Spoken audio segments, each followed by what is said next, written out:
On a humid May morning in 2018, a routine call in rural Tennessee spiraled into one of the most devastating acts of violence against law enforcement that this state had seen in years. Hello there, welcome to Strawberry Inc. I'm your host, Santiago, and this is the story of Sergeant Daniel Baker. His life was dedicated to service. His tragic death uncovered a web of criminal activity, broken systems, and relentless pursuits for justice. Sergeant Baker responded to a welfare check in Dixon County, Tennessee, just outside Nashville. What should have been a brief stop turned fatal. Waiting at the scene were Steven Wiggins and Erica Castro Miles. Within minutes, Wiggins executed Sergeant Baker and set his patrol car on fire, leaving him to burn to death.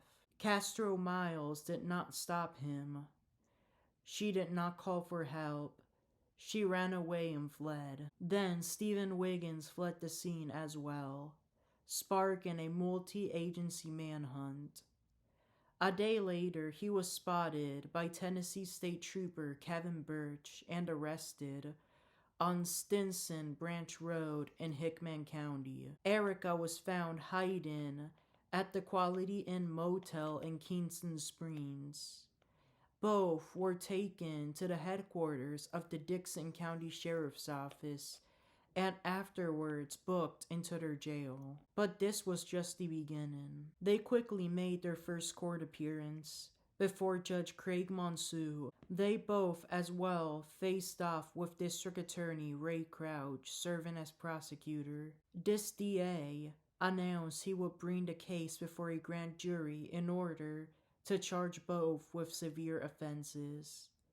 Steven Wiggins was assigned to public defender Luke Evans, and Erica Castro Miles was assigned to another one, Jacob Fentley. Then there was more.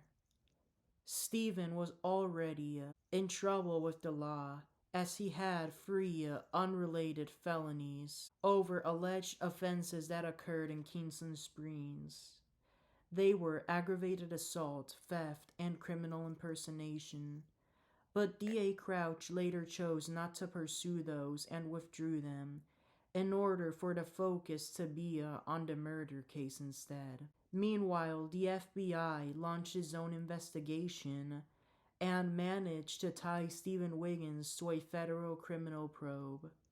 U.S. Attorney Donald Cochran presented the probe to a federal grand jury in Nashville. On June 8, 2018, a state grand jury indicted Wiggins on 8 charges, being capital first-degree murder, felony murder, theft, impersonation, tampering, arson, corpse abuse, and filing a false report. All felonies at the basic level except for the capital murder charge, which was a more severe one and made him eligible for the death penalty. Erica, on the other hand, was indicted on 1 felony of premeditated murder. She did not face execution. Later, at the Nashville Federal Court,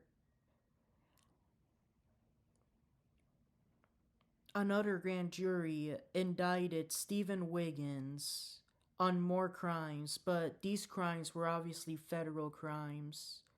2 counts of carjacking and 2 firearms violations, all felonies. Both Steven and Erica pleaded not guilty to all charges before Judge David Wolf. At this point, they were still in jail, as the previous judge, Monsu, had denied them bond. However, then Judge Wolf would make an adjustment, but not for Steven, only for Erica.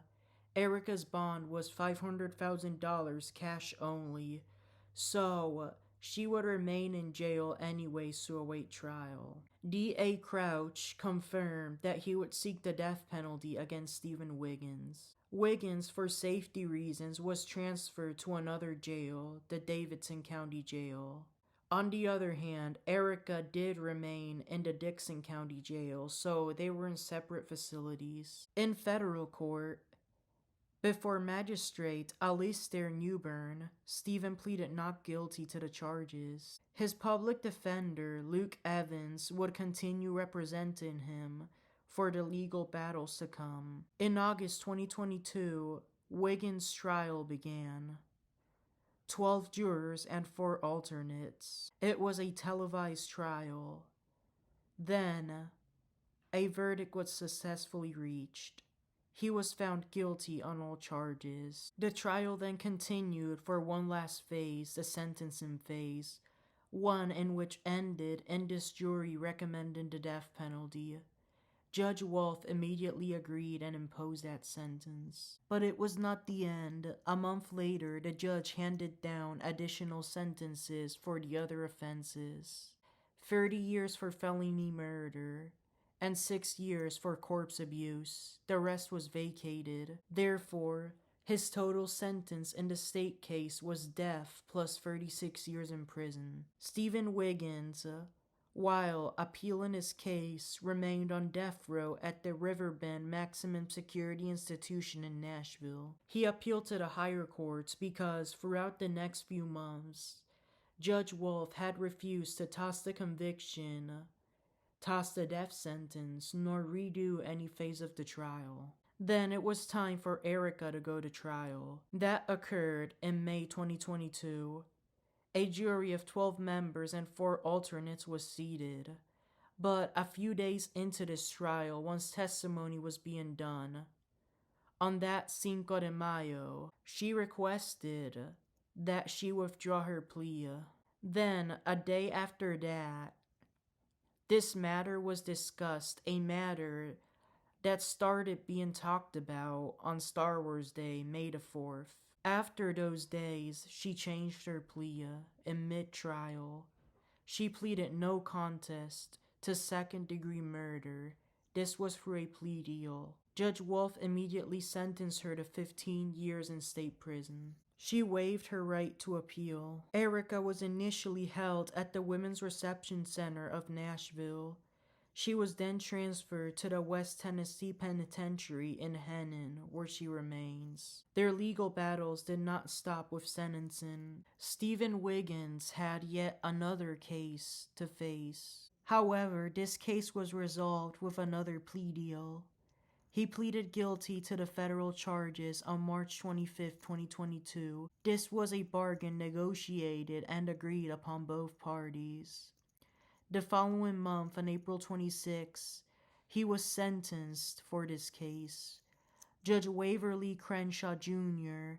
imposed a term of life without parole, plus 120 months for the carjacking offenses, and the remaining firearms ones were vacated.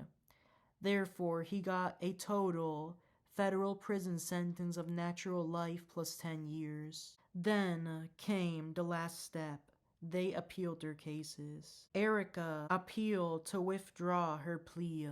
She had to appeal to the higher courts because Judge Wolf did not allow her to do it herself.